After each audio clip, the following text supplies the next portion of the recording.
হরি হর মানে সেই মূর্তির অর্ধেক হচ্ছেন হরি বিষ্ণু, আর অর্ধেক মূর্তি হচ্ছেন হর মানে শিব। এই শিব এবং বিষ্ণুর মিলন হয়েছে এই মূর্তিতে। অর্ধেক হচ্ছে পুরুষ মূর্তি, প্রকৃতিও পুরুষ, শিব এবং পার্বতী। মেয়েদের পজিশনটা সোসাইটিতে অনেক উইক হয়ে গিয়েছিল এই সময়, মানে তার আগে আমরা যদি বৈদিক যুগ দেখি বা তারও মেয়েরা তো স্কলার্স, তারা সব যজ্ঞে একদম যজ্ঞে পার্টিসিপেট করছেন। তাম্রলিপ্তে প্রচুর বুদ্ধিস্ট মোনাস্ট্রি এবং টেম্পলস ছিল, এবং সেগুলো সমস্ত কিন্তু রক্ষণাবেক্ষণের দায়িত্ব রাজকোষ থেকে সেগুলোর পয়সা যেত, এবং দায়িত্ব কিন্তু সমুদ্রগুপ্ত নিয়েছিলেন। মস্তজালিকা হচ্ছে পুরো মাথা সোনার জাল দিয়ে, তার মধ্যে মণিমুক্ত, যার যেমন ক্ষমতা সেই অনুযায়ী, এবং সামনে একটা বড় মণি, সেটা হচ্ছে মস্তজালিকা।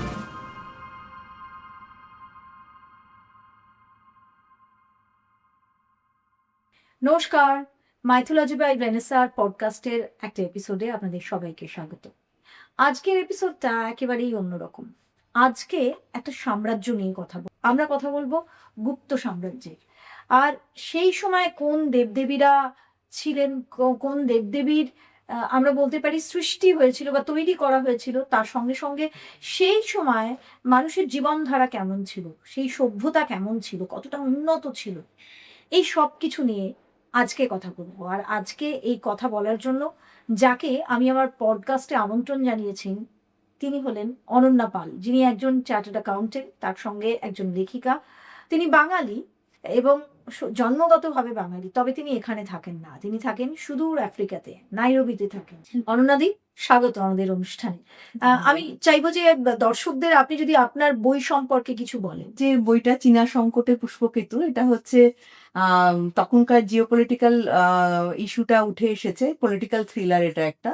তো আমি তোমাকে বইটা গিফট করতে চাইবো। Thank you so much. আমার প্রথম প্রশ্ন, গুপ্ত সাম্রাজ্যে এই অর্ধনারীশ্বর কনসেপ্ট এবং তার সঙ্গে সঙ্গে হরিহর, এই যে দেবতাদের কনসেপ্ট, এগুলো কি করে এলো? মানে এই দেবতাদের এখনকার যুগে তো আমি খুব একটা, অর্ধনারীশ্বর যদিও বা আমরা জানি, কিন্তু হরিহর সম্পর্কে আমরা খুব একটা জানিই না। তো এই দেবদেবী সম্পর্কে যদি এখনকার মানুষ জানতে চায় এবং গুপ্ত সাম্রাজ্যকে কানেক্ট করে, কিভাবে সেটা জানবে?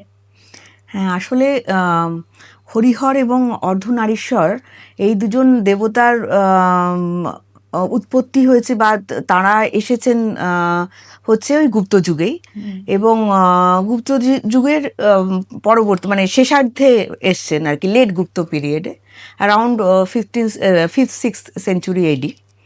তো এবার আমাদের বুঝতে হবে যে কেন উৎপত্তি হয়েছে। আমাদের হিন্দু ধর্মে কিন্তু বিভিন্ন দেবদেবী যে আছেন, এরা কিন্তু একটা সিম্বল, একটা মেটাফর, একটা কিছু রিপ্রেজেন্ট করার জন্য, যে গ্রেটার ফিলোসফি অফ লাইফ, তার বিভিন্ন অ্যাঙ্গেলগুলোকে সাধারণ লোকের কাছে রিপ্রেজেন্ট করার জন্য বিভিন্ন দেবদেবীকে নিয়ে আসা হয়েছে। আদারওয়াইজ বৈদিক যুগে তো আমরা জানি একেশ্বরবাদ ছিল, উপনিষদেও সে কথাই বলা হয়েছে, কিন্তু আমরা সেই পরম ব্রহ্মকে বিভিন্ন দেবদেবীর মাধ্যমে সাধারণ মানুষের কাছে নিয়ে আসা হয়, কারণ সাধারণ মানুষকে সাধারণভাবে বোঝাতে গেলে একটা সামনে একটা ছবির দরকার আছে। তো এবার সেই একই কনসেপ্ট থেকে হরিহর এবং অর্ধনারীশ্বরও এসেছেন। হরিহর মানে সেই মূর্তির অর্ধেক হচ্ছেন হরি বিষ্ণু, আর অর্ধেক মূর্তি হচ্ছেন হর মানে শিব। এই শিব এবং বিষ্ণুর মিলন হয়েছে এই মূর্তিতে, এবং অর্ধনারীশ্বরের ক্ষেত্রে অর্ধেক হচ্ছে নারী মূর্তি, অর্ধেক হচ্ছে পুরুষ মূর্তি, প্রকৃতিও পুরুষ, শিব এবং পার্বতী, এই দুয়ের মিলন হয়েছে ওই মূর্তিতে। এবং এই দুটো ক্ষেত্রেই অ্যাকচুয়ালি এই দেবদেবীদের যে আনা হয়েছে সামনে, তার পেছনে একটা সোশ্যাল পার্সপেক্টিভ থাকে। একটা পুরাণের যত গল্প হোক বা যা কিছু পুরাণে লেখা আছে, সব কিছুই তো একটা বৃহৎ উদ্দেশ্য নিয়ে, সাধারণ মানুষের কল্যাণের উদ্দেশ্যে সেটা করা। এবং সেখানে সেই সময়কার মানে সামাজিক এবং রাজনৈতিক সব কিছুরই প্রতিফলন হয়েছে সেগুলোর।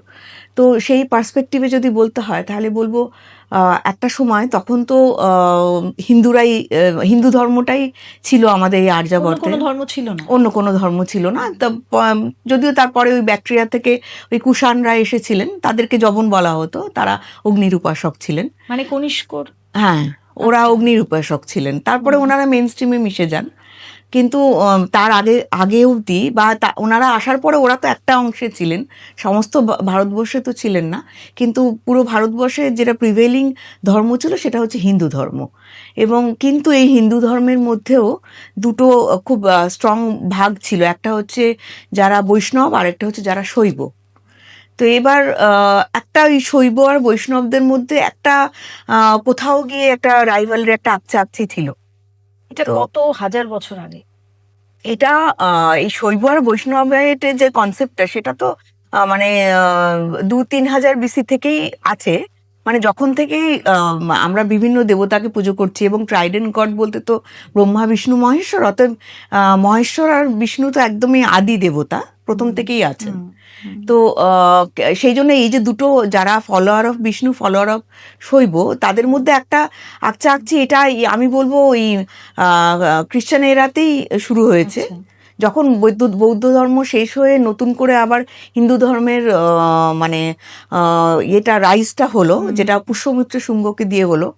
উনি ব্রাহ্মণ ছিলেন এবং উনি শুঙ্গ ডাইনাস্টির প্রতিষ্ঠাতা, তো ওনাকে দিয়ে সেটা হলো। এবার তারপর থেকেই ওই হিন্দু শৈবায়তের ব্যাপারটা হলো, এবং এই গুপ্ত যুগ আস্তে আস্তে ওদের মধ্যে বেশ একটা রাইভালরি তৈরি হয়েছিল।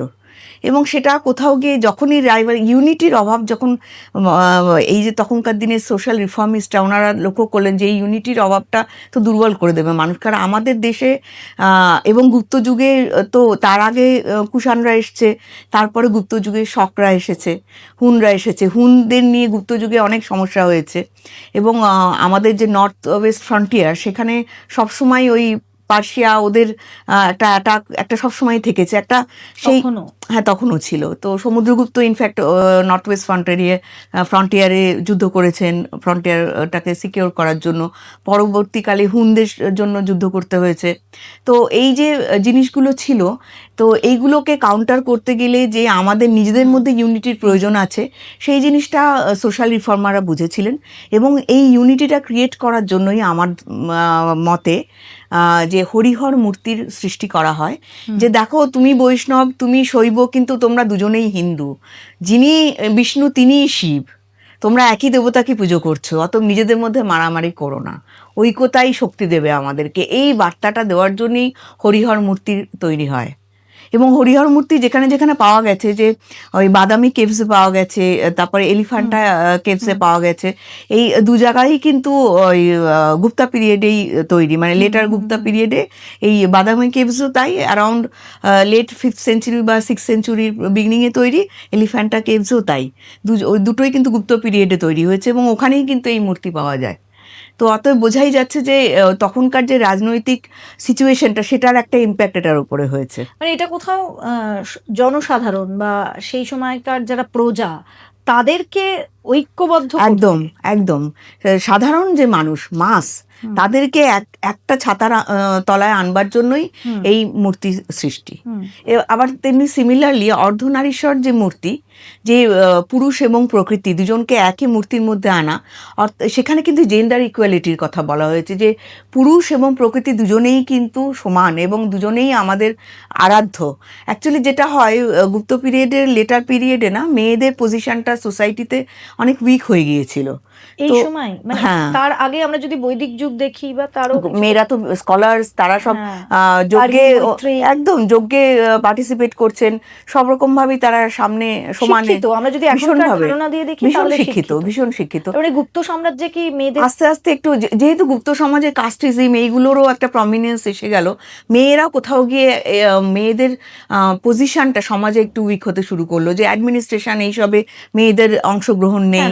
মেয়েরা, এটা আমার ধারণা যে সব জিনিসই যেমন ব্যবহারের সঙ্গে সঙ্গে তো একটা ভ্যারান্টিয়ার হয়, হিন্দু ধর্মেও একটা যখন নতুন অভ্যুত্থানটা হলো পোস্ট বুদ্ধিস্ট পিরিয়ডে, তারপরে যে যেতে যেতে কোথাও গিয়ে যখন একটা পিকে পৌঁছিয়েছে, তারপরে একটা ভ্যারান্টিয়ার তো আসে সেখানে।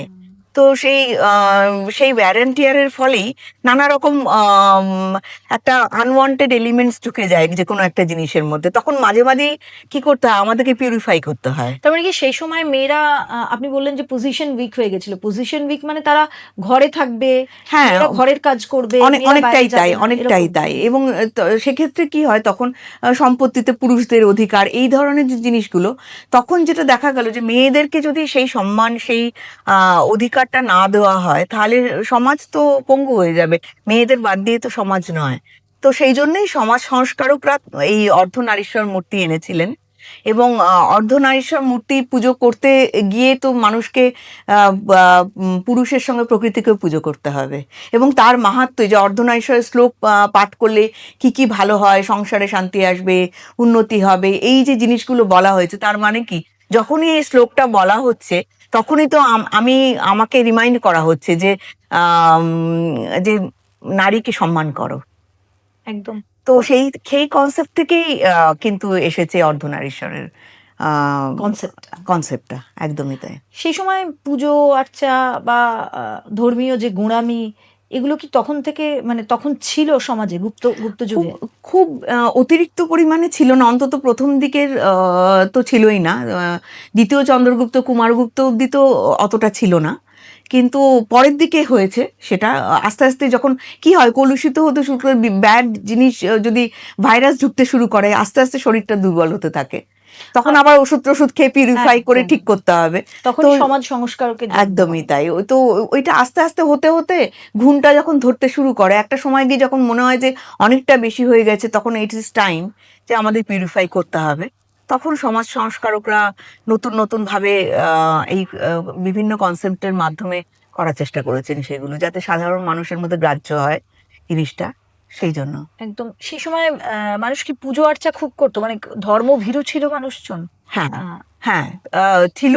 তার কারণ হচ্ছে গুপ্ত যুগে যেহেতু সম্রাট সমুদ্রগুপ্ত তখনকার সবচেয়ে পরাক্রমশালী সম্রাট, যদিও ওকে নিয়ে একটু কমই আলোচনা হয়েছে, দ্বিতীয় চন্দ্রগুপ্ত ওর ছেলে, তাকে নিয়ে আমাদের মধ্যে আলোচনা বেশি হয়, কিন্তু সমুদ্রগুপ্তের সময়ই ভারতবর্ষ যে ইউনিফাই করা, সেটা উনিই করেছিলেন, এবং তার একত্রিত করা, একদম তখন জাগ্রত হয়েছে একদমই। এবং ওনার ছত্রতলে যে পশ্চিমে একদম যেখানে পাঞ্জাব এবং সিন্ধ, ওইখান থেকে নিয়ে পূর্বে ব্রহ্মপুত্রের যে তট, উত্তরে হিমালয়ের পাদদেশ থেকে দক্ষিণে কেরালা অব্দি পুরোটাই মানে তার সাম্রাজ্যে, মগধ সাম্রাজ্যের অন্তর্ভুক্ত হয়েছিল।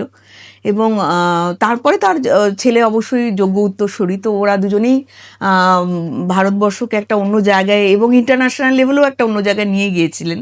এবং এটা তখনই সম্ভব হয় যখন ডিসিপ্লিন থাকে, একটা রাজ্যের মধ্যে ডিসিপ্লিন থাকে, এবং যদি ওপর লেভেলে যারা আছেন তাদের মধ্যে ডিসিপ্লিন থাকলে সেটা নিচের লেভেল অব্দি যায়। এবং ধর্ম এমন একটা জিনিস যেটা মানুষের মধ্যে কিন্তু মূল্যবোধ তৈরি করে, ডিসিপ্লিন আনে। ধর্ম একটা সংবিধান বলতে পারি। একদমই তাই, ধর্ম তো তাই। তো তখনকার মানুষ নিশ্চয়ই ধর্মভীরু ছিল। এবং যেটা অনেক বই টইয়ে রেফারেন্সে পাওয়া যায় যে সেই সময় মানুষের মধ্যে মূল্যবোধটা খুব বেশি ছিল, ওই যে খুব এথিক্যাল হয়ে চলা, যে যেই জিনিসগুলো যে এইটা আমার করা উচিত বা এটা করা উচিত না, সেটা মেনে চলা। তো সেটা ধর্ম ভীরু হওয়ার ফলেই সেটা হয়। সাধারণ মানুষের মধ্যে তো সেভাবেই জিনিসটা আসে। তো নিশ্চয়ই মানুষ ধর্মভীরু ছিলেন। এবং তবে ধর্মভীরু মানে কিন্তু ফ্যানাটিক নয়, দুটোর মধ্যে তফাৎ আছে। ধর্মভীরু হওয়া মানে ধর্ম মেনে চলা, আমাদের হিন্দু ধর্ম ত্যাগের কথা বলে, ত্যাগের ফিলোসফির কথা বলে, সেইটাকে মেনে চলা, এবং অন্যের ভালো করার জন্য নিজের ত্যাগ স্বীকার করা, এই ধরনের কথাগুলো তো বলা হয়। এবং সেগুলো মেনে চলাটা বিভিন্ন ঐতিহাসিক ঘটনার মধ্যেও দেখা গেছে যে এই জিনিসটাকে সবসময় অন্যের ভালোটাকে আগে রাখা, দেশপ্রেমটাকে আগে রাখা, এই জিনিসগুলো ভীষণভাবে সেই সময় ছিল। আমার ভীষণ জানতে ইচ্ছে করছে যে আমাদের ধর্ম অনেক উদার, অনেক লিবারেল আমাদের ধর্ম। এখানে যদি তুমি প্রত্যেকদিন পুজো না করতে চাও, সেটাও তুমি করতে পারো। আবার তুমি ঈশ্বরকে মনে মনে স্মরণ করতে পারো, আবার মন্দিরে গিয়েও স্মরণ করতে পারো, পুজোও করতে পারো। কিন্তু এটা অনেক বিবর্তিত। সেই সময় গুপ্ত যুগে হিন্দু ধর্ম মেইনলি তারা কিভাবে উপাসনা করত, তাদের যে ধর্মীয় স্থানে যেত নাকি বাড়িতেই পুজো হতো? আমি একটা মানে একটা চিত্র দেখতে চাইছি, একটা এমন চিত্র দর্শককে দেখাতে চাইছি যাতে তারা ওই সময়টায় চলে যায়। হুম তখন তো বিভিন্ন মন্দির রাজারাও তৈরি করেছেন বড় বড়, এবং গুপ্ত রাজারা বিষ্ণুর উপাসক ছিলেন, তাদের কুলদেবতা বিষ্ণু ছিলেন, কিন্তু তাছাড়াও শিব পার্বতীর পুজোও হতো। তো সব সব দেবতাই করতেন, এবং মানে সম্রাট সমুদ্রগুপ্ত তিনি এতটাই উদার, ধর্মের ব্যাপারে এতটাই উদার ছিলেন, কারণ সেই সময় সিংহলের রাজা মেঘবর্ণ, তিনি সিংহলে তো বুদ্ধিজম, তিনি ওনার কাছে পারমিশন চেয়েছিলেন যে শ্যামবোধি, যেটা এখন বুদ্ধগয়া, তখন শ্যামবোধি নাম ছিল, সেই শ্যামবোধিতে উনি একটা মন্দির তৈরি করতে চেয়েছিলেন। এখন যে বিখ্যাত বুদ্ধ মন্দির রয়েছে বুদ্ধগয়াতে, সেই মন্দির মেঘবর্ণের তৈরি, এবং উনি পারমিশন, যেহেতু এটা মগধ সাম্রাজ্যের আন্ডারে, উনি তো বাইরে থেকে এসে করতে পারবেন না, তো উনি সম্রাট সমুদ্রগুপ্তের কাছে পারমিশন চেয়েছিলেন। সমুদ্রগুপ্ত শুধু পারমিশন দেননি, ওনাকে এই কথাও বলেছিলেন যে যা যা সাহায্য লাগবে এই মন্দির তৈরির জন্য, বাইরে থেকে এসে তো করতে পারবেন না, তাকে মিস্ত্রি নিতে গেলেও ওখান থেকে নিতে হবে, সাপ্লাইজ নিতে গেলে ওখান থেকে নিতে হবে, বিভিন্ন অ্যাডমিনিস্ট্রেটিভ হেল্প লাগবে, যত সাহায্য দরকার সমুদ্রগুপ্ত সমস্ত সাহায্য তাকে দিয়েছিলেন। এবং শুধু তাই নয়, এই যে তাম্রলিপ্ত তখনকার যুগের আমাদের গেটওয়ে অফ ইস্ট ছিল, পশ্চিমে ছিল হচ্ছে ওই ভৃগুকচ্ছ পোর্ট, আর এখানে তাম্রলিপ্ত পোর্ট হচ্ছে পূর্বে, প্রাচ্যের সঙ্গে যোগাযোগ রাখার জন্য। তাম্রলিপ্তে প্রচুর বুদ্ধিস্ট মোনাস্ট্রি এবং টেম্পলস ছিল, এবং সেগুলো সমস্ত কিন্তু রক্ষণাবেক্ষণের দায়িত্ব রাজকোষ থেকে সেগুলোর পয়সা যেত, এবং দায়িত্ব কিন্তু সমুদ্রগুপ্ত নিয়েছিলেন, কোনোটা কিন্তু অবহেলিত হয়নি। যে হিন্দু একদমই হিন্দু যুগ চলছে বলে যে তাদের করা হবে সেটা হয়নি, এটা থেকেই বোঝা যায় যে হিন্দু ধর্মের ঔদার্য তখনকার সময়ও ছিল। এবং বিভিন্ন মন্দিরে গিয়ে মানুষ পূজার্চনা করতেন, বিভিন্ন উৎসব পালন হতো, মেষ সংক্রান্তিতে উৎসব হতো, এবং বিভিন্ন সময় যে উৎসব হতো, এই যে নবান্ন উৎসব ছিল, সেই সব উৎসবের সময় সাধারণ মানুষের মধ্যে বিভিন্ন দান করা হতো রাজকোষ থেকে, সেগুলো এই মন্দির চত্বরেই করা হতো। খাওয়া দাওয়ার ব্যবস্থা, ব্রাহ্মণ ভোজন, গরিবদের ভোজন, এসবের ব্যবস্থা তখনকার যুগেও ছিল, এবং মানুষ নিজের বাড়িতেও পুজো আর্চা নিজের মতন করেও করতো। কোনো জোর করে কাউকে ধর্মের মধ্যে দিয়ে করাতে হবে এরকম কিছু ছিল না, মানুষ ভালোবেসেই করতো। তার কারণ হচ্ছে যখন মানুষ একটা শান্তির পরিবেশ থাকে, ভালোবাসা থাকে মানুষের মধ্যে, তখন তো কাউকে জোর করার দরকার হয় না, সে নিজের থেকেই সেখানে আসবে। যখন সে উপকৃত হচ্ছে, এই ধর্মের মাধ্যমে সে উপকৃত হচ্ছে, তখন সে তো ধর্মকে আপন করে নেবে ভালোবেসে, জোর করার দরকার। আমার মনে হয় অনন্যাদি বলছি আমি, নিশ্চয়ই, যে আমার মনে হয় দুটি ধর্মের ক্ষেত্রেই সহিষ্ণুতা দরকার। সেই সময় হিন্দু এবং বৌদ্ধ ধর্ম যথেষ্ট সহিষ্ণু ধর্ম, এবং আমার মনে হয় সেই জন্যই এই মেলবন্ধনটা সম্ভব হয়েছিল। কেউই হিংস্র ছিল না, যার জন্য এই কোনো সমস্যাও বোধহয় সেভাবে হয়নি, একে অপরের হাত ধরে এগিয়েছে। একদমই। তো এটাই একটা সাম্রাজ্যকে এগিয়ে নিয়ে যায়, এটাই অর্থনৈতিকভাবেও আমাদের মনে হয় এগিয়ে নিয়ে যায়, একদম সমাজও এগোয়, একদম, যেটার থেকে আমাদের শিক্ষা নেওয়া উচিত। আমার খুব ছোট ছোট প্রশ্নও আছে এই বিষয়ে, যেহেতু গুপ্ত সাম্রাজ্য আমরা ইতিহাসে পড়েছি বটে, কিন্তু আজকের এই মাইথোলজি চ্যানেলে আমার দর্শকরা যখন সেই সময়কার দেবদেবী সম্পর্কে জানছেন, তো আমার জানতেও ইচ্ছে করছে যে সেই সময়টাই বা কেমন ছিল। আমি একটু ছোট ছোটভাবে, আমরা মহিলা তো, আমাদের আফটারঅল সাজগোজের দিকে একটা ন্যাক থাকেই।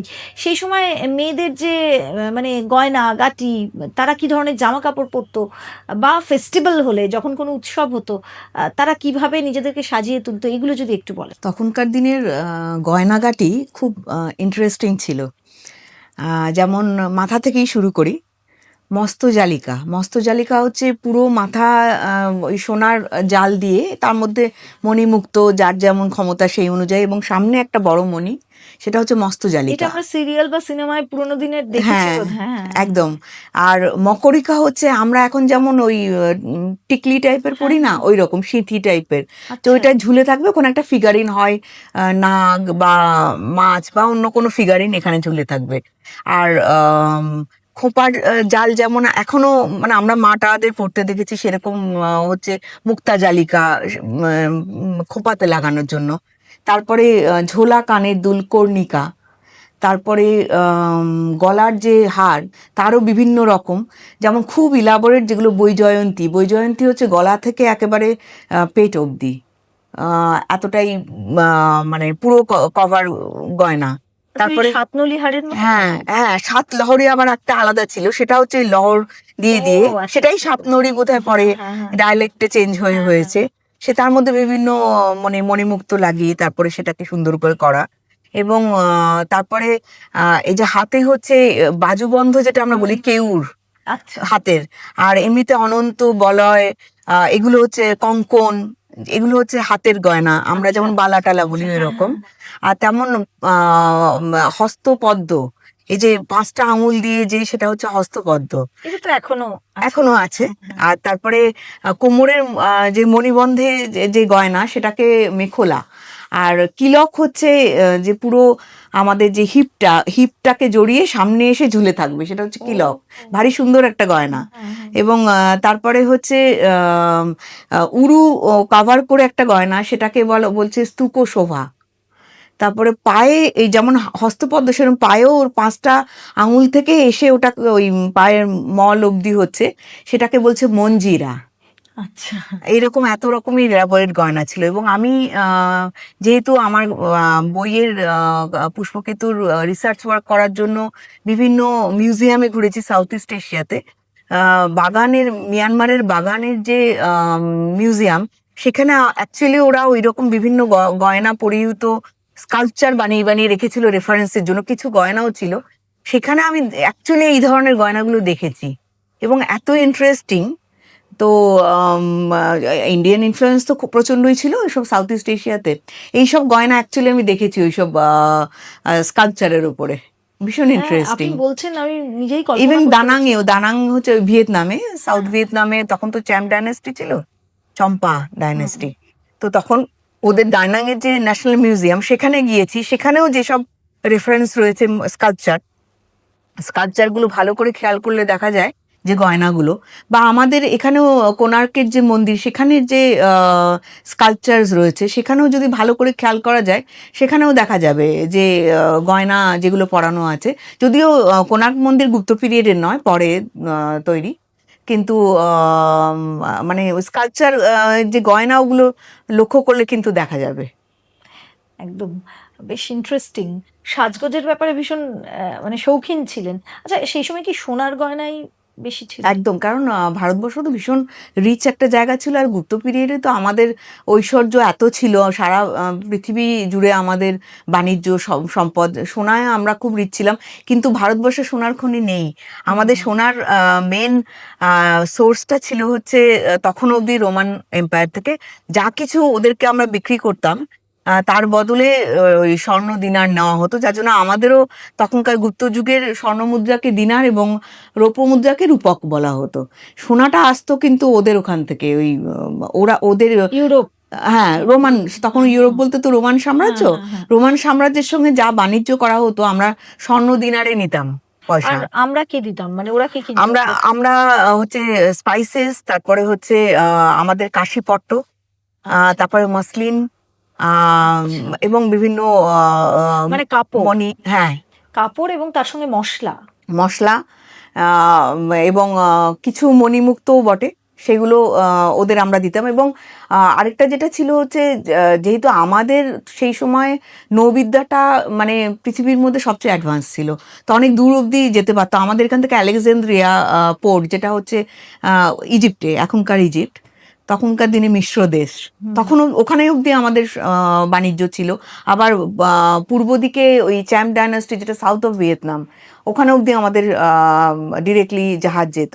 তো রোমানরা অ্যাকচুয়ালি আমাদের থ্রুতেই কিন্তু এই প্রাচ্যের যে জিনিসগুলো, সেগুলো ওরা আমাদের থ্রুতেই কিনতো।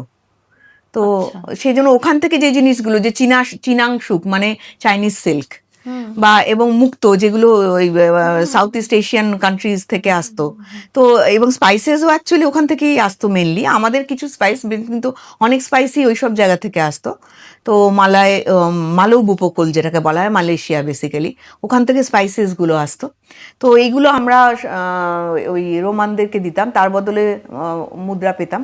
তবে এই গুপ্ত যুগেরই, এই সমুদ্রগুপ্তের সময় থেকে আস্তে আস্তে ওরা একটু টাইটেন করা শুরু করলো সোনা দেওয়াটা, তো ওরা হঠাৎ খেয়াল করলো যে ওদের সোনা বাল্ক রেটে পুরো ইন্ডিয়াতে চলে যাচ্ছে। তখন ওরা না বাটার করা শুরু করলো, কারণ ওদের থেকেও আমরা কিছু জিনিস কিনতাম, যেমন ওই যে জ্যাসপার যে ইয়েটা মণিটা, সেটা হচ্ছে আমরা ওদের থেকে কিনতাম। তারপরে হচ্ছে ওদের কটন ওদের থেকে নিতাম, এরকম কিছু জিনিস আমরা ওদের থেকে নিতাম। গন্ধদ্রব্য মানে পারফিউম, সুগন্ধি, সেগুলো আমরা ওদের থেকে নিতাম। তো ওরা পরের দিকে একটু সোনাটার ব্যাপারে একটু টাইট করা শুরু করলো প্রিন্সিপাল। তখন আমরা কি করলাম, এই যে সুবর্ণভূমি মানে সাউথ ইস্ট এশিয়া থেকে সোনার তখন সোর্সিংটা শুরু হলো করা। তার কারণ সুবর্ণভূমির নামটাই এই জন্য, ওখানে প্রচুর সোনার খনি, ওরা সোনায় খুব রিচ, এবং ওদের থেকে আমরা তখন সোনা। কোন জায়গাটা সুবর্ণভূম বলতে তখন বোঝানো হতো এন্টায়ার সাউথ ইস্ট এশিয়া, মানে তখন ছিল হচ্ছে মালব উপকূল, তারপরে এই যে এখন মানে শৈলদেশ যেটা আমি বলছি ওটা ফুনাং ছিল, ফুনাং ডাইনেস্টি, ওটা বেসিক্যালি কম্বোডিয়া এবং লাও, এই অধুনা এই দুটো যে কান্ট্রি তার পার্ট হচ্ছে শৈলদেশ, ওখানে সবচেয়ে পরাক্রমী দেশ ছিল। এবং তাছাড়া চ্যাম্প ডাইনেস্টি যেটা চম্পা দেশ, সেটা হচ্ছে ওই সাউথ অফ ভিয়েতনাম, এই জায়গাগুলো থেকে সোনাটা সোর্সিং করা হতো তখন। তো এইভাবে আর কি দেখা গেল যে ওদের উপর ডিপেন্ডেন্সটা কমিয়ে যে রিস্কি হয়ে যাচ্ছে, যে শুধুমাত্র মানে আমরা চেঞ্জ করলাম, মানে এই যে আমাদের যে এই যে অ্যাস্টিউটনেসটা, পলিটিক্যাল অ্যাস্টিউটনেসটা, যে একজনের উপর ডিপেন্ডেন্স হলে সে তো একটা সময় পরে ব্ল্যাকমেল করবে, সেই জায়গাটা চলে যাচ্ছে দেখে তখন কি করা হলো, সোর্সিংটাকে ডাইলিউট করা হলো। ওটা সুবর্ণভূম থেকেও করা শুরু হলো। বিদেশ নীতিটা একই, এখনো অসম্ভব স্ট্রং বিদেশ নীতি ছিল ভীষণ। সমুদ্রগুপ্তের যিনি মানে মহামাত্য বা মহামন্ত্রী, যিনি রাষ্ট্রনীতিটা দেখতেন, তার নাম ছিল হরিসেন। ওনার লেখক ও ছিলেন উনি, এবং মিউজিশিয়ানও ছিলেন, এবং উনি সমুদ্রগুপ্তের একটা জীবন চরিত টাইপের লিখেও ছিলেন। হরিসেনকে মহাসন্ধি বিগ্রাহিক ওনার ইয়ে ছিল আর কি, টাইটেলটা ছিল মহাসন্ধি বিগ্রাহিক। উনি রাষ্ট্রনীতি দেখতেন, তো সে অন্তরাষ্ট্র এবং বৈদেশিক পলিটিক্যাল অ্যাডভাইজার, একদমই তাই। তো ভীষণ রকমের অ্যাস্টিউট পলিটিক্যাল ইয়ে ছিল আর কি সে সময়, যার জন্য অত উন্নতি করতে পেরেছেন। হ্যাঁ একদম। এখনকার যুগেও দেখুন না যে কতটা যে প্রধান সে চালায়, আমলারাই বলা হয় দেশ চালান, এবং তারা সেই সুবুদ্ধি দেন। তো আমার মনে হয় তখনও সেই সিস্টেমটাই একদম, তখনকার অ্যাডমিনিস্ট্রেটিভলি ভীষণ স্ট্রং ছিল, এত অ্যাডভান্স চিন্তা করা যায় না যে পুরো মগধ সাম্রাজ্যকে কিভাবে ভাগ করা হয়েছিল। যে ওখানে কিছু দেশ ছিল যে দেশগুলো ডিরেক্টলি আন্ডার মানে মগধ সাম্রাজ্যের আন্ডারেই, যে ডিরেক্টলি সমুদ্রগুপ্ত কন্ট্রোল করতেন। আর কিছু দেশ ছিল সেই দেশগুলোকে মানে তারা নিজেদের মতনই চালাতো, কিন্তু তারা সাবজুগেটেড ছিল, তো তারা একটা রাজস্ব পাঠাতো, এবং পরামর্শ নেওয়া, কোনো মেজর কিছু করতে গেলে পারমিশন নিতে হবে, কারণ ঐক্যবদ্ধ রাখতে গেলে দেশকে তো অ্যাডমিনিস্ট্রেশনটা কোথাও হাতে রাখতে হবে। কিন্তু এই দুরকম ছিল। এছাড়া যে ভূখণ্ড, তাকে কিভাবে ভাগ করা হতো, যে একটা হচ্ছে যে প্রদেশ, তার নিচে হচ্ছে ভুক্তি, তার নিচে হচ্ছে বিষয়। প্রদেশ মানে হচ্ছে বলা যেতে পারে যে বিভিন্ন আমাদের যে ইন্ডিয়ার যে বিভিন্ন স্টেট, ওই রকম প্রদেশটা অত বড়, এবং এক একজন করে ভাইসরয় থাকতেন বিভিন্ন প্রদেশে। এই ভাইসরয়রা হচ্ছে উপারিক, তাদের টাইটেল ছিল। আচ্ছা, খুবই তারা কিন্তু ক্ষমতাবান, কারণ সেই দেশটা তারা সেই একদম চালাচ্ছে, তার গভর্নেন্সে হচ্ছে গভর্নর, বেসিক্যালি তার গভর্নেন্সে। তার নিচে বিভিন্ন আরো আধিকারিকরা, তার ভুক্তি যেমন এই যে পাটলিপুত্র এবং তার চারপাশের এরিয়াটা, রাজগৃহ, তার চারপাশের এরিয়া, এগুলো হচ্ছে ভুক্তি, বড় বড় যেগুলো। হ্যাঁ, আমি একদম যারা ধরুন সেভাবে জানেই না, পড়ছে যারা ইতিহাস, ঠিক আছে, কিন্তু আমরা না অতটা কানেক্ট, এখনকার পড়াশোনা সবকিছু যেন কেমন একটু পরিবর্তন হয়ে গেছে। আপনি যদি সোজা করে বলেন এবং এখনকার সময়ের সাথে কানেক্ট করেন, মানে ধরুন এই যে পাটলিপুত্র, মগধ, এগুলো কোথায় এখন? হ্যাঁ, মগধ সাম্রাজ্যটা তো, মগধ বলতে তো এখন যে বিহার, মোরালেস ওই জায়গাটাই মগধ ছিল, হ্যাঁ। কিন্তু মগধ সাম্রাজ্য ওনার সময় তো যেটা আমি আগেই বললাম, যে উত্তরে হিমালয় পাদদেশ থেকে কেরাল, পশ্চিমেও সিন্ধ থেকে পূর্বে ব্রহ্মপুত্র, পুরোটাই মগধ সাম্রাজ্যই ছিল। এবং পাটলিপুত্র রাজধানী ছিল মগধের। তো পাটনা এখন যেটা, সেটাই মোরালেস ওই জায়গাটাই হচ্ছে পাটলিপুত্র। রাজগৃহ তার আগে যখন বুদ্ধ সাম্রাজ্য ছিল তখন রাজগৃহ হচ্ছে বুদ্ধদেবের আমলে রাজগৃহ হচ্ছে রাজধানী ছিল। পরে পাটলিপুত্রের উৎপত্তি হয়, রাজধানী পাটলিপুত্রে নিয়ে আসা হয়, সেটা পরে হয়েছে। বুদ্ধ যুগে রাজগৃহ, কিন্তু পরেও রাজগৃহের একটা বড় নগরী, তার একটা তো গুরুত্ব ছিলই। উজ্জয়িনী এই সবগুলো খুব পুরনো নগরী, কিন্তু উজ্জয়িনী তো এখনো আছে, এবং এগুলো বিজনেস হাব ছিল।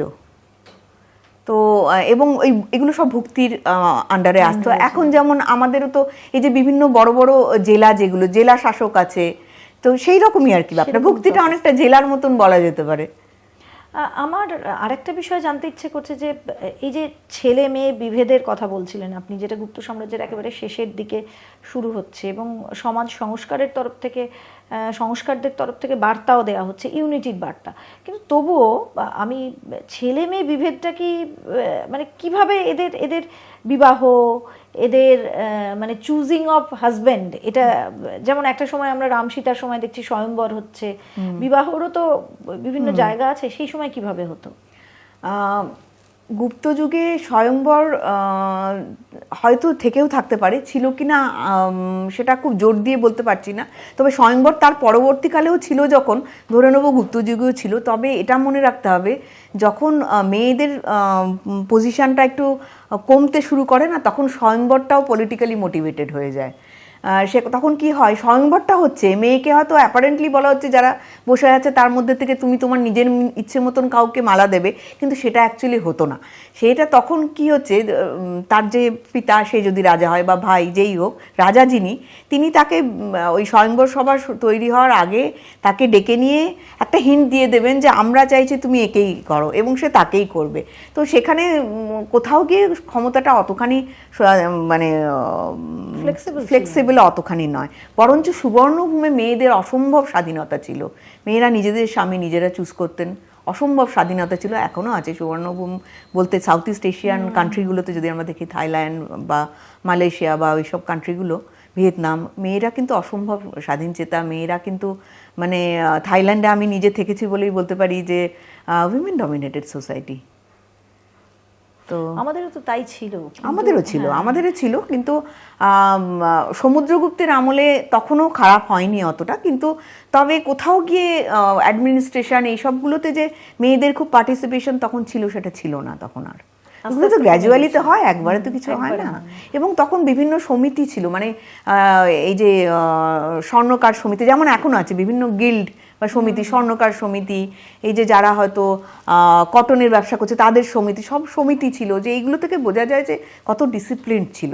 একটা অর্থনৈতিক ব্যবস্থাকে উন্নত করতে গেলে এই ডিসিপ্লিনটা ভীষণ দরকার। করাপশন একদম ছিল না, একদম করাপশন ছিল না। করাপশন যত ডিসিপ্লিন ভালো হবে, অ্যাডমিনিস্ট্রেশন টাইট হবে, করাপশনের জায়গা তো কমে যাবে। সবাই ভালো তা তো কোনো যুগেই ছিল না, তাহলে তাদের কি শাস্তির কোনো বিধান ছিল? একদমই তাই। যে যদি তখন গুপ্ত যুগে ল অ্যান্ড অর্ডার অসম্ভব ভালো ছিল, এবং কেউ যদি কোনো অপরাধ করতো তার শাস্তি অসম্ভব স্ট্রিক্ট ছিল।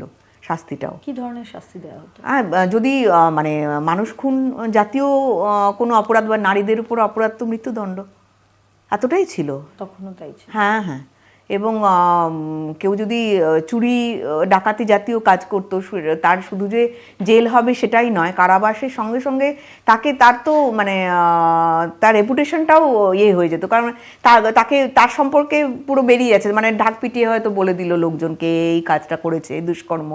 তার কারণ এটা থেকে অন্য লোকেরাও শিক্ষা নেবে না। আজকে মানুষ হয়তো যেটা আপনি বলছেন যে ভেতর থেকেই সবসময় তো ভালো হয় না, আমাদের প্রত্যেকের মধ্যেই তো ভালো মন্দ আছে, কিন্তু যখন সমাজে ডিসিপ্লিনটা খুব ভালো থাকে এবং যারা সমাজের মাথা তারা যদি খুব আদর্শবান হন, তখন সাধারণ মানুষ কোথাও গিয়ে ইনফ্লুয়েসড হয়ে যায় সেটা থেকে, এবং খারাপ কাজ করার মানুষরাও মানতে বাধ্য হয়, এবং খারাপ কাজ করার ইচ্ছেটা, প্রবণতাটা কমে যায় মানুষের। তখন মানে মানুষ তখন খুব সুখী ছিল।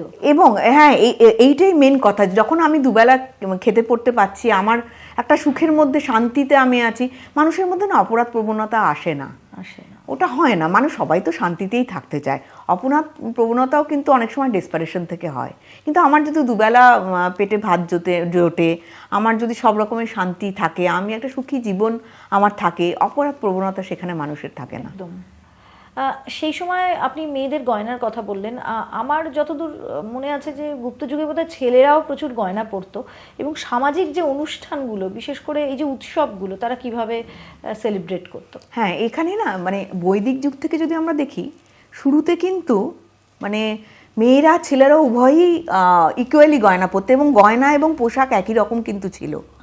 তারপর আস্তে আস্তে কিন্তু এর মধ্যে চেঞ্জটা আসতে শুরু করে। যেমন আমি বলছি গুপ্তযুগের কথাই যখন বলছি, যে 3 পার্টে গয়না মানে কাপড় পরা হতো। একটা নিচের যেটা হচ্ছে সেটা অন্তরীয়, যেটা অনেকটা আমাদের ধুতির মতন, তার উপরে একটা কোমরবন্ধ একটা কাপড় দিয়ে করা হতো, আচ্ছা, সেটাকে বেঁধে রাখার জন্য। আর উপরে উত্তরীয়, আর মেয়েরা অবশ্যই তার ভেতরে একটা বক্ষবন্ধনীয় পরতেন। তো ছেলে মেয়ে দুজনেরই কাপড় প্রায় এক, তবে মেয়েরা সেই সময় সবসময় কাছা দিয়ে না, অন্যভাবে কাপড়ের চলটাও শুরু হয়ে গেছিলো। কারণ তার আগে ওই গ্রিক যুগে মেসেডোনিয়ান দের যে কালচার, সেটা যেমন আমাদের হিন্দু কালচারের সঙ্গে আর্কিটেকচারেও এসছে, তার সঙ্গে কাপড় টাপড়েও তার প্রভাব পড়েছে। যেমন অঙ্গবস্ত্র, ছেলেরা তখন অঙ্গবস্ত্র পরা শুরু করেছেন গুপ্তযুগে। হ্যাঁ, উত্তরীয়র নিচে অঙ্গবস্ত্র, মানে কোনো ফর্মাল কোনো অনুষ্ঠানে গেলে, এবং অবশ্যই যুদ্ধে গেলে তো বটেই, তখন একটা অঙ্গবস্ত্র পরা হচ্ছে, এটাকে অঙ্গরক্ষা বলা হচ্ছে। অঙ্গরক্ষা এটাকে বলা হচ্ছে। উত্তরীয়র নিচে যেটা পরা হতো অঙ্গরক্ষা, সেটা কিন্তু বৈদিক যুগে ছিল না, তখন স্টিচ কাপড় পরা হতো না। গুপ্ত যুগে স্টিচ কাপড় পরা চালু হয়েছে। মেয়েরাও ঘাগরি পরা, যেটা অনেকটা আমাদের ঘাগরাই, সেটা তখন চালু হয়েছে। ঘাগরি, হ্যাঁ। তবে আনস্টিচ কাপড়টাই বেশি পরা হতো, এবং সাধারণ মানুষ আনস্টিচ কাপড়ই পরতো। ওই নিচে একটা, আর একটা কোমরটা বাঁধার জন্য একটা, আর উপরে একটা উত্তরীয় ঢাকার জন্য, আর মেয়েরা একটা বক্ষবন্ধনী। এটা কাপড়।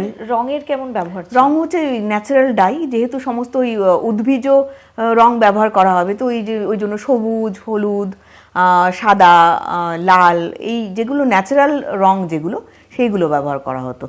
তো এবং সিল্কের যে পট্ট, যেটা আর কি, যে সিল্কের কাপড়, সেখানেও সেই সব রঙই আসতো।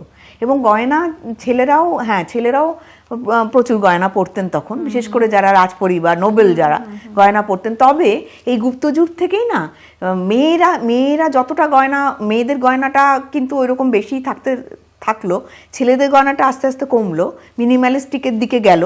এটার একটা মেইন কারণ হচ্ছে, এখন আমরা যেটা স্ত্রীধন বলি না, যে মেয়েদের গয়নাটা মেয়েদের নিজস্ব ধন, তো তখন থেকেই এটার উৎপত্তিটা, কনসেপ্টটা হয়েছে। তার কারণ হচ্ছে আস্তে আস্তে মেয়েদের যখন সমাজে অধিকারটা কমতে শুরু করলো, তখন গয়নাটা তার একটা বড় সাপোর্ট হয়ে দাঁড়ালো, যে আমার বিপদের সময় আমার গয়নাটা আমার জন্য থাকবে, কারণ এটা আমারই। তো গয়না পরার চলটা বাড়লে কেনার চলটাও বাড়বে। তখন একটা মেয়ে গয়না যখন বেশি কিনছে বা পাচ্ছে, সে অ্যাকুমুলেট করছে, ওয়েলথ অ্যাকুমুলেট করছে, স্ত্রীধনটা অ্যাকুমুলেটেড হচ্ছে। তো সেইভাবে গয়নাটা ওই জন্য তখন আস্তে আস্তে কি হলো, ছেলেরা গয়না পরছেন কিন্তু মেয়েরা বেশি গয়না পরছেন। ওইটা আর কি। পণ প্রথা ছিল? পণ প্রথার কথা আমি দেখিনি, মনে হয় ছিল না, তখন অবধি অন্তত ছিল না। তবে কি হতো, যে এই যে রাজার বিয়ে হচ্ছে, উপঢৌকন দেওয়া, সেটা দুপক্ষই দিচ্ছে, দুপক্ষকে উপঢৌকন দেওয়া হচ্ছে, তো সেটা তো ছিল, সেটাকে কোথাও বিবর্তিত হয়ে পণ হয়তো হয়ে গেছে। কিন্তু উপঢৌকন নেওয়া, উপহার দেওয়া নেওয়া, সেটা ছিল বিয়েতে। উপহার দেওয়া, বিশেষ করে যারা ওই অ্যারিস্টোক্রেটিভ ফ্যামিলিগুলোতে, সেখানে বরপক্ষ উপহার দিচ্ছে, কনে পক্ষ উপহার দিচ্ছে, আর দুই রাজ্যের বিয়ে হলে তো কথাই নেই, সেখানে তো হবেই। উৎসব কিভাবে সেলিব্রেট করতো এরা? উৎসব যেটা বললাম, যে রাজারা উৎসবের শুরুটা জেনারেলি মন্দিরে গিয়ে রাজা হয়তো পুজো দিলেন, তারপর উৎসবটা সেখান থেকে সূচনা হলো, এবং সাধারণ মানুষ যাদেরকে, তাদের খাওয়ানো, ব্রাহ্মণ ভোজন করানো, এবং ব্রাহ্মণ তখনও, হ্যাঁ, ব্রাহ্মণদেরকে ভোজন করানো, কারণ ব্রাহ্মণরা পুজো আর্চা করতেন, তারা নমস্য, শুধু তাই না, স্কলার হতেন না ব্রাহ্মণরা, শিক্ষাটা তো তাদের কাছ থেকেই আসতো। তো সে যে গুরুকুল ছিল, তো সেই জন্য ব্রাহ্মণদের তো খুবই সম্মান করা হতো। শিক্ষার অধিকার কি সেই সময় সবার ছিল, নাকি একটা জায়গায়? এখানে না, আমি বলবো যে অ্যাকচুয়ালি শুরুটা এইভাবে হচ্ছে, শিক্ষাটা প্রয়োজনের কারণে তো শুরু হয়েছিল। তো এবার ব্রাহ্মণদের শিক্ষা নিতেই হবে, কারণ তাদের জীবিকাই হচ্ছে শিক্ষা, স্কলার তারা। এবার ক্ষত্রিয়দের শিক্ষা নিতে হবে, কারণ শিক্ষা যদি শিক্ষিত না হলে, অস্ত্রবিদ্যা ছাড়াও শিক্ষিত না হলে আমি অ্যাডমিনিস্ট্রেশন চালাবো কী করে, আমি একটা অ্যাডমিনিস্ট্রেশনের মাথায় বসবো কী করে, ফলে ক্ষত্রিয়দের শিক্ষা নিতে হবে, বৈশ্যদের শিক্ষা নিতে হবে, আমি অ্যাকাউন্টিং করবো কী করে, না হলে আমি হিসেবটা কী করে রাখবো যদি আমি শিক্ষা না নিই, বৈশ্যদেরই নিতে হবে। শূদ্ররা মেনিয়াল কাজ করতো, সেখানে শিক্ষার প্রয়োজন ছিল না, সেই জন্য শূদ্ররা শিক্ষা নিত না। সেটাই হয়তো আস্তে আস্তে যখন কাস্টিজমটা লেট গুপ্ত পিরিয়ডে স্ট্রং হয়ে যায়, তখন তাদের শিক্ষার অধিকার থেকেই বঞ্চিত করা হয়। কিন্তু বৈশ্য অবধি সবাই শিক্ষা নিত, কারণ এই যে মানি লেন্ডিং বিজনেস তখনও ছিল, তখন ওই মানি লেন্ডার যারা হতো আর কি, যারা ওই মহাজন হতো, তারা তো বৈশ্যই হতো। তো তারা যদি শিক্ষা না নেয় তো তারা হিসেবপত্র রাখবেই বা কী করে, সুদই বা হিসেব করবে কী করে, তো বৈশ্যদেরও শিক্ষা নিতেই হতো। গুপ্ত যুগের অনেক কিছু আমরা জানছি, কিন্তু একটা জিনিস আমার জানতে ইচ্ছা করছে, আমরা বাঙালি তো খেতে খুব ভালোবাসি, তো খাবার দাবার কেমন ছিল, এবং এই খাবার দাবারগুলো উৎসবের দিনে কি একটু বদলে যেত, মানে বিশেষ করে কোনো পুজো, কোনো অন্য জায়গায় কোনো একটা গ্যাদারিং হলো একসাথে, সেখানে খাবার দাবার কেমন হতো, মহাভোজ বলে কিছু ছিল? একদম ছিল, সেটাই বলছি যে মানুষ যখন বর্ধিষ্ণু থাকে, খাওয়া পড়ার অভাব নেই, তখন খাবার হচ্ছে এমন একটা জিনিস যেখানে মানুষ কনসেন্ট্রেট করবে, সেখানে পয়সা খরচা করবে। তো তখনকার খাবার টাবার যেগুলো হচ্ছে, যেমন ওই ঘৃততণ্ডুল, যে ঘি ভাতে, আমরা যে অনেক সময় হবিষ্যি করি বা যখন যজ্ঞটজ্ঞে যে ধরনের খাবারগুলো ব্যবহার করা হয় না, সেগুলো কিন্তু রোজকার খাবার ছিল, যে সেগুলো তো উপকারী, ভীষণ উপকারী খাবার, তো সেই জন্য ওইগুলো রোজকার খাবার ছিল। এছাড়া কিন্তু ওই যে বিভিন্ন রকমের পিঠে, যে আচ্ছা পিঠে, হ্যাঁ ওই পিঠেগুলো তখন ছিল, তো পিষ্টক যেগুলো বলা হয়, তো তখন এই বিভিন্ন রকমের পিঠে ছিল, নারকেলের ভীষণ ব্যবহার, নারকেল দিয়ে এইসব বিভিন্ন রকমের মিষ্টান্ন বানানো হতো। মোদক ছিল, মোদক তখনকার দিনের একটা মিষ্টি, যেটা আমরা এই গণেশ ঠাকুরকে আমরা মোদক দিই।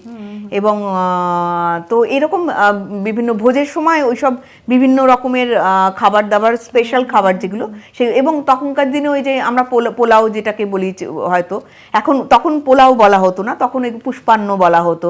তারপরে এই যে পরমান্ন, যে পরমান্নকে শুভ তখনও মানা হতো, না পরমান্ন হচ্ছে পায়েস, হ্যাঁ পুষ্পান্ন হচ্ছে পোলাও, পরমান্ন, এবং বিভিন্ন রকমের মাছের তরকারি। এই যে মগধের বাসিন্দারা যারা, তাদের পরে তো তারাই মানে পাল বংশ মগধ থেকে এসেছিল, তারা তো বাঙালি ছিল, তো এই তো মাছ খেতে তারা চিরকালই ভালোবাসে। গাঙ্গেয় মৎস্য হচ্ছে ইলিশ মাছ, মানে সেই সময় মাছ, হ্যাঁ মগধ তো গঙ্গা ওখান দিয়ে গেছে, গঙ্গায় তো মাছ তো ছিল, মাছের বিভিন্ন মানে ইয়ে তৈরি করা হতো, পদ, বিভিন্ন পদ মাছের তৈরি করা হতো, তো এইগুলো ছিল আর কি। তো এইসব খাবারের খুব চল বেশি ছিল। গুপ্ত যুগে ধর্ম প্রচার করাটা, সেই সময় কি বৌদ্ধ ধর্ম খানিকটা দুর্বল হয়ে গিয়েছিল ভারতবর্ষে, এবং এখানকার রাজারা, গুপ্ত সাম্রাজ্যের যে রাজারা, তাদের মধ্যে কে কে হিন্দু ধর্মের প্রচার করতেন? হ্যাঁ, বুদ্ধ ধর্ম উইক হতে শুরু করে পুষ্যমিত্র শুঙ্গর সময় থেকে। পুষ্যমিত্র শুঙ্গ লাস্ট যে মানে মৌর্য রাজা ছিলেন, দশরথ রাজা, তাঁরই সেনাপতি ছিলেন। তারপরে ওনার উত্থান হয় এনার পতনের পরে, এবং তখন থেকে হিন্দু ধর্মের আবার অভ্যুত্থান হয়, এবং গুপ্ত যুগে হিন্দু ধর্ম একটা নিউ হাইটে পৌঁছেছিল, নতুন উচ্চতায় পৌঁছেছিল। এবং স্বভাবতই বুদ্ধ ধর্মের, সব ধর্মেই তো একটা ওয়ারেন্টিয়ার আছে, তখন ওরা খানিকটা একটু দুর্বল হয়ে গেছে। কিন্তু যেহেতু সমুদ্রগুপ্ত সর্বধর্মে বিশ্বাস করতেন, তো নেগলেক্টেড ছিল না বা কেউ অত্যাচারিত হয়নি। বুদ্ধরাও তাদের মতন ছিল, কিন্তু হিন্দু ধর্ম একটা নব উত্থান হয় এবং একটা নতুন জায়গায় পৌঁছয়। এবং সেখানে এই যে বিভিন্ন মন্দির তৈরি করা, এই যে রাজারা যে বিভিন্ন মন্দির তৈরি করেছেন, এই মন্দিরগুলো তো শুধু মানে ধর্ম প্রচারেরও একটা জায়গা, কালচারাল হাব, এবং সেখানে গিয়ে মানুষ শিখতে পারছে, নতুন ধর্ম বিষয়ক জ্ঞান হচ্ছে। এবং ধর্ম তো একটা শিক্ষা বা কালচারের থেকে আলাদা নয়, ধর্ম তো সব কিছু মিলিয়ে। এবং আমাদের হিন্দু ধর্ম হচ্ছে ওয়ে অফ লাইফ, হিন্দু ধর্ম talks about good way of life. তো সেই জন্য এই মন্দিরের মাধ্যমেই ধর্মপ্রচার হয়েছে। মানুষেরা যে কোনো উৎসবের সময়, যে কোনো পালা পর্বণে মন্দিরেই যেত, এবং মন্দিরে গেলে সেখানে গিয়ে তারা শুনতে পাচ্ছে, বিভিন্ন পাঠ শুনছে, বিভিন্ন প্রবচন শুনতে পাচ্ছে। তারা কি ভাষা ব্যবহার হতো? প্রাকৃত ভাষাটা তখন ব্যবহার হতো, যেটা সংস্কৃত থেকেই এসেছে। এমনি পুজো পার্বণের ভাষা ছিল সংস্কৃত, কিন্তু লোকে বলতো প্রাকৃত ভাষা, মুখের ভাষাটা ছিল প্রাকৃত ভাষা ছিল। সেই সময়কার সামাজিক অবস্থা সম্পর্কেও আপনি বলছিলেন, আমি জানতে চাইবো যে সেই সময় মানে রাজাদের সঙ্গে যারা পার্ষদ থাকতো, আপনি হরিসেনের কথা বললেন, কিন্তু তার সঙ্গে সঙ্গে নিশ্চয়ই আগেকার দিনে যেটা থাকতো, বিদূষক একজন থাকতো এবং আরও অনেকে থাকতো। নবগ্রহ ব্যাপারটা কি সেই সময় ছিল? হ্যাঁ, নবগ্রহ তো ছিল, কারণ নবগ্রহ তো অ্যাস্ট্রোলজি অ্যাস্ট্রোনমির সঙ্গে যুক্ত। গুপ্ত যুগে তো অ্যাস্ট্রোনমি এবং অ্যাস্ট্রোলজিও তো অ্যাস্ট্রোনমি থেকে এসেছে, astrology is also a science. তো সেটা কিন্তু একটা নতুন হাইটে ইভেন গুপ্ত যুগে ওই ব্যাপারটাও পৌঁছিয়েছিল। আমরা তো বরাহ মিহিরের কথা জানি, খনার কথা জানি, যারা দ্বিতীয় চন্দ্রগুপ্তের সময়কার ছিলেন বরাহ মিহির, উনি ওনার নবরত্ন সভার অংশ ছিলেন। এবং তখন অ্যাস্ট্রোনমি চর্চা এতটাই উন্নত ছিল যে এই যে নৌবিদ্যার যে কম্পাস তো ব্যবহার করা হতো, কারণ দিক নির্ণয় তো ওইভাবে করতে হবে। তো কম্পাসের যে কোনো সেলাররাই জানেন যে কম্পাসের গুরুত্ব অসীম সমুদ্রে যখন যাচ্ছে জাহাজ। তো খুব ভালো উন্নত মানের কম্পাস ছিল তখনকার দিনে, দিক নির্ণায়ক যন্ত্র। সেটা তার মানে কি আমরা ওয়েস্টের থেকেও, মানে আমরা যাদের দিকে তাকিয়ে এখন লালায়িত হয়ে তাকিয়ে থাকি, সেই সমস্ত দেশগুলোর থেকেও আমরা অনেক বেশি থেকে অনেক বেশি। এবং অ্যাস্ট্রোলজি যেটা, অফকোর্স অ্যাস্ট্রোনমিতে আমরা অনেক বেশি এগিয়েছিলাম, এবং অ্যাস্ট্রোলজিতে তো আমার মনে হয় আমরা এখনও ওদের থেকে অনেক বেশি এগিয়ে। কারণ ভারতীয় যে অ্যাস্ট্রোলজি, জ্যোতিষবিদ্যা কমপ্লিটলি, সব জ্যোতিষবিদ্যাই সায়েন্স ওরিয়েন্টেড, ভারতীয় জ্যোতিষবিদ্যা মোস্ট কমপ্লেক্স এবং সবাই করতেই পারে না। এই যে হরোস্কোপ করা, ক্যালকুলেশন, এটা খুব কম লোকই ঠিক করে করার ক্ষমতা খুব কম লোকের আছে। এর জন্য অসম্ভব ভালো গণিতবিদ্যায় জ্ঞান দরকার। সেটা ছিল ওই সময়, সেই সময় ছিল গণিত চর্চা অন্য লেভেলের, জিওমেট্রি চর্চা অন্য লেভেলের, এবং অ্যাস্ট্রোলজি চর্চাও ওই জন্য অত্যন্ত ভালো ছিল সেই সময়, অত্যন্ত উন্নত ছিল। এবং এই যে বিভিন্ন মণিরত্ন এসব আছে না, এই যে আমি বলছিলাম যে রোম থেকে পোখরাজ মণি আনা হতো আর কি, ইম্পোর্ট করা হতো, আমদানি হতো, কেনা হতো, এবং ভীষণ তার ডিমান্ড ছিল। কেন? পোখরাজ কিন্তু করে গ্রহরত্ন, এবং তার মানে লোকে এই জিনিসগুলো বিশ্বাস মানতো। তার কারণ হচ্ছে মানে এর এফেক্ট আছে বলেই মানতো। তো সেই জন্য ধারণ করছে কেন, পোখরাজ ধারণ করছে কারণ বৃহস্পতিকে তুষ্ট করার জন্য। আমার এটা আরো জানতে ইচ্ছে করলো যে অ্যাস্ট্রোলজিটাকে এখন ভীষণ রকমভাবে একটা খুব খারাপ জায়গা, খারাপ জিনিস, সেটা হয়তো খানিকটা ব্যবসায়িক দিকটার জন্য বলা হয়, বা এত বেশি এটাকে কি বলবো যে সৎ অসৎ ব্যাপার এটার মধ্যে চলে আসছে আজকাল। কিন্তু astrology itself is a science. হ্যাঁ, এটা কেন বলছি, তখনকার দিনে যদি যুদ্ধবিগ্রহ করতে হতো বা দূর যাত্রায় যেতে হতো, সব সময় যিনি রাজজ্যোতিষী তিনি দিনক্ষণ গণনা করে বলে দিতেন এই দিনে এই তিথি এবং নক্ষত্রের এই তিথিতে যাত্রা শুরু করতে হবে, বা ইভেন যুদ্ধ যদি যেতে হয় এই তিথিতে, বা বিবাহ, যে কোনো জিনিস রাজজ্যোতিষীর সঙ্গে আলোচনা করে করা হতো। এটা কেন করা হতো? এতটাই সায়েন্টিফিক ছিল যে ফল তো মিলে যেত বলেই করা হতো, যে এটা এই অনুযায়ী করলে ঠিক হবে, সেই জন্যই করা হতো। হ্যাঁ, একদমই তাই। কিন্তু আমি কাউকে দুঃখ দিতে চাই না, কিন্তু এখন তো গলিতে গলিতে মোড়ে মোড়ে অনেকেই বলেন যে তারা জ্যোতিষ, কিন্তু জ্যোতিষ সত্যিকারের আমাদের ভারতীয় জ্যোতিষ চর্চা যেটা এতটাই কঠিন, সেই জিনিস কিন্তু চাইলেই যে কেউ চট করে পারে না। আমি বা আপনি আজকে জ্যোতিষ নিয়ে কিছু বই পড়ে ফেলে জ্যোতিষী কিন্তু হয়ে যাব না। হয়তো আমরা জ্যোতিষ চর্চা করছি, কিন্তু আমরা জ্যোতিষী হয়ে যাব না। জ্যোতিষী হতে গেলে অনেক জ্ঞানের দরকার, এবং এটা একটা লাইফ লং সাধনা। এই অনেক বছরের সাধনা করলে তবে ওই জায়গায় পৌঁছানো যায়। এই যে খনা বলে দিতেন, সেটাও তো ভবিষ্যৎবাণী। বা আমাদের তারও এতে আমরা দেখুন মহাভারতে সহদেব, তিনি ভবিষ্যৎ দেখতে পারতেন, ফিউচার রিডার ছিলেন। ভবিষ্যৎ রিডার মানে কি অ্যাস্ট্রোলজি, তার মানে একদমই তাই। যে শুধু তাই নয়, অ্যাস্ট্রোলজিটা কিরকম ওয়ে অফ লাইফের সঙ্গে যুক্ত ছিল। খনা তো সেখানে কোন সময় করলে ফসল ভালো হবে, কোন সময় বৃষ্টি হলে ভালো, কোন সময় হলে অনাবৃষ্টি হলে কি, ওনার বচনের মধ্যে এগুলো বলা হয়েছে। তার মানে কি অ্যাস্ট্রোলজিটা শুধু আমি কি আমার কবে বিয়ে হবে, আমি পরীক্ষায় ফার্স্ট হবো কিনা, সেটা অ্যাস্ট্রোলজির কিন্তু মূল উদ্দেশ্য ছিল না। তখনকার দিনে গ্রেটার রিজনের জন্য অ্যাস্ট্রোলজি ব্যবহার করা হতো। আমরা যদি কথায় কথায় অ্যাস্ট্রোলজি, আমার অমুককে ভাল লাগছে তার আমাকে ভাল লাগবে কিনা জানার জন্য অ্যাস্ট্রোলজি ব্যবহার করি, তখন অ্যাস্ট্রোলজিটা এমন একটা ব্যবহারিক জায়গা, ব্যবসায়িক জায়গায় চলে যাবে, সেটার আর কোনো মূল্য থাকবে না। তখনকার দিনে সেটা ছিল না। এটা সত্যিকারের ভালো জিনিসের জন্যই ব্যবহার করা হতো। খুব কম লোকই এই চর্চা করতে পারতেন ঠিক করে। একদম। সেই সময়কার পণ্ডিত ব্যক্তিরা কারা কারা ছিলেন? সেই সময় কি আর্যভট্টর সময়? আর্যভট্ট আরো আগেকার সময়কার। হ্যাঁ, উনি শূন্য যিনি বরাহ মিহির ছিলেন। বরাহ মিহির দ্বিতীয় চন্দ্রগুপ্তের নবরত্ন সভার একজন মনীষী ছিলেন, এবং উনি অ্যাস্ট্রোনমার এবং অ্যাস্ট্রোলজার ছিলেন। এবং একটা জিনিস এর থেকে পরিষ্কার যে সেই সময় কিন্তু গুণীদের কদর ছিল, মেধা যে অসম্ভব। এই যে কালিদাসও তো ছিলেন নবরত্ন সভায়। এই যে এবং তখনকার দিনে সাহিত্য চর্চা ভীষণভাবে, শুধু কালিদাস না, কালিদাসের আগের পিরিয়ডে কবি ভাষা বলে একজন ছিলেন, তিনি বোধহয় সম্ভবত 2nd সেঞ্চুরি এডির সময়কার ছিলেন। তার লেখা কাব্য এগুলো সমস্ত ভীষণভাবে সেই সময় পপুলার ছিল। ওই সমুদ্রগুপ্তের সময় কাব্যচর্চা মানুষ করতেন, শিক্ষিত মানুষেরা যারা নোবেল হতেন, মেয়ে পুরুষ সকলেই কাব্যচর্চা করতেন। একটা বিষয় আমার জানতে ইচ্ছে করছে, পডকাস্টের একদম শেষের দিকে আমরা চলে এসেছি। যদি গুপ্ত সাম্রাজ্যের কোনো একজন রাজাকে সব থেকে সম্রাটকে, রাজা বলবো না, সম্রাটকে যদি শ্রেষ্ঠ বলা হয়, তাহলে আপনি কাকে বলবেন? অবশ্যই সমুদ্রগুপ্ত। আর ওনার টাইটেল ছিল পরম ভট্টারক। সম্রাট কথাটা তো তখন ছিল না, পরম ভট্টারক বলা হতো ওনাকে। অবশ্যই সমুদ্রগুপ্ত সবচেয়ে তিনি বীণাও বাজাতে পারতেন। তিনি বীণা বাজাতে পারতেন। একটা তিনি কিন্তু অনেক জায়গায় সব রাজ্যগুলোকে একসঙ্গে করে একটা ছাতার তলায় এনেছেন, কিন্তু তিনি স্বৈরাচারীও ছিলেন না, অত্যাচারীও ছিলেন না, প্রজাপালক ছিলেন। অত্যন্ত শিক্ষিত মানুষ ছিলেন, গুণের কদর করতেন। সেই সময় কি ইন্ডিয়ান যে মিউজিক, ইন্ডিয়ান ক্লাসিক্যাল মিউজিক, তার শুরু বলা হয় যে ওই সময় থেকে, তাই কি? আরও আগে থেকে। তখনকার দিনে ভোকাল মিউজিকের শুরু তখনও হয়নি। তখন যে বাদ্যযন্ত্রগুলো মেনলি ছিল মৃদঙ্গম, তারপরে বীণা, বাঁশি এবং নৃত্য ছিল। নৃত্য অবশ্যই ছিল। এই জিনিসগুলো বিভিন্ন রকমের তালবাদ্য ছিল আর কি। মৃদঙ্গম ছাড়াও আরও তালবাদ্যও ছিল। এই জিনিসগুলো তখন মেনলি ছিল। মানে শিল্পের চর্চা অসম্ভব শিল্পের চর্চা ছিল।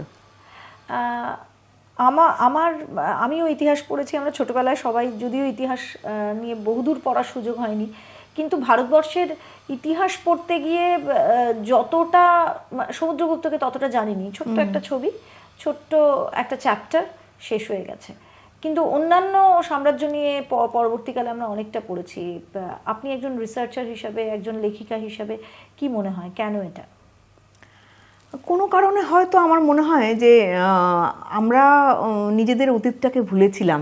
তা পরে অনেক অন্যান্য সভ্যতা আমাদের দেশে আসার ফলে আমরা হয়তো তখন নিজেদের সভ্যতাটা কোনোভাবে ভুলে গিয়েছিলাম। অতীতটা, গ্লোরিয়াস অতীতটা বা আমাদের হয়তো ভোলানো হয়েছিল পলিটিক্যাল কারণেও, হয়তো জিওপলিটিক্যাল কারণে। এটা তো হয়, যখন যে বিজিত তার ইতিহাসটাই চলে, যে জয়ী হয়েছে তার ইতিহাসটা চলে, যে পরাজিত রাজ্য, পরাজিত জাতি, তার ইতিহাসটা কোথায় গহনে তলিয়ে যায়। হয়তো সেই কারণেই এটা হয়েছিল।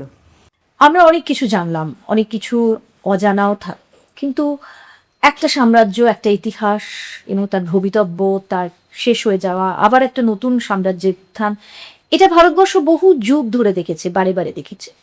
কিন্তু ভারতবর্ষের যে সমৃদ্ধ ইতিহাস, সেই ইতিহাস অনেকাংশে চাপা পড়ে গেছে, এবং এই ইতিহাসগুলোকে সামনে আনা আমার কাজ, আর সেই কাজই আমি করছি। সেখানে পুরাণ গল্প না, তার সত্যি ঘটনা, কখনো বেদের সত্যি ঘটনা, কখনো তারও পরের সময়ের সত্যি ঘটনা। আর আজকে আমরা নিয়ে এলাম গুপ্ত সাম্রাজ্যের সময়, যে সাম্রাজ্যকে ভারতবর্ষের স্বর্ণ যুগ বলা হচ্ছে। অতীত ছাড়া তো মানুষ বাঁচে না, তাই অতীতকে নিয়েই আপনাদের সামনে তুলে ধরছি বারে বারে। আগামী দিনে এই কাজটাই আরও ভালো করে যাব। আপনারা কি কি দেখতে চান সেটা অবশ্যই কমেন্টে জানাবেন। মানে আমাদের ইতিহাস এবং আমাদের ধর্ম, এই সমস্ত কিছু নিয়ে আমাদের জীবন চর্চা, কারণ হিন্দু ধর্ম তো ওয়ে অফ লাইফ। তো এই ওয়ে অফ লাইফ কিভাবে এগিয়েছে ভারতবর্ষের এই ভারত ভূখণ্ডে, সেটাই আগামী দিনে আরো বেশি বেশি করে নিয়ে আসবে। সঙ্গে কি দেখতে চান আগামী দিনে সেটাও জানাবেন। আজকের এপিসোডটা এখানেই শেষ করছি। আর তার সঙ্গে সঙ্গে যেটা প্রত্যেকদিন বলি, যে সাবস্ক্রাইব করতে কিন্তু একদম এক্ষুনি সাবস্ক্রাইব করবেন। সবাই ভালো থাকবেন, নমস্কার। আরো একটা এপিসোড নিয়ে হাজির হয়ে যাব। নমস্কার।